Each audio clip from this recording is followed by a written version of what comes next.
ఒకవైపు వీకెండ్, మరోవైపు summer holidays చివరకు రావడంతో తిరుమల శ్రీవారి దర్శనానికి భక్తులు పోటెత్తుతున్నారు. కాలినడకన తిరుమలకు భారీగా వెళ్తున్నారు. అంతకుముందు లగేజీలు భద్రపరుచుకోవడానికి అలిపిరి కూడల్లోని కేంద్రం వద్ద 2 నుంచి 3 గంటల పాటు భక్తులు నిరీక్షించారు. తక్కువ లగేజీ ఉన్నవారు వెంట తీసుకెళ్తూ కనిపించారు. బడులు తెరిచేలోగా తిరుమల వెళ్లి వద్దామంటూ భక్తులు భావిస్తున్నారు. దాంతో రద్దీ ఒక్కసారిగా పెరిగిందంటున్నారు టీటీడీ అధికారులు. రద్దీ కారణంగా అలిపిరి నుంచి రుయా వైపు ఉన్న రహదారిలో రాకపోకలకు తీవ్ర ఇబ్బందులు ఎదురయ్యాయి.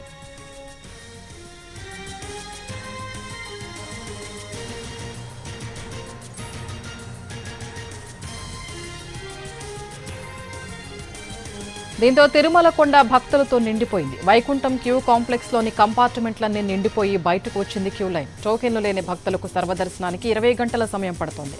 నిన్న శ్రీవారిని 90,000 మంది దర్శించుకున్నారు. 52,000 మంది తలనీలాలు సమర్పించుకున్నారు. నిన్న ఒక్కరోజే 4.23 కోట్ల హుండీ ఆదాయం వచ్చింది.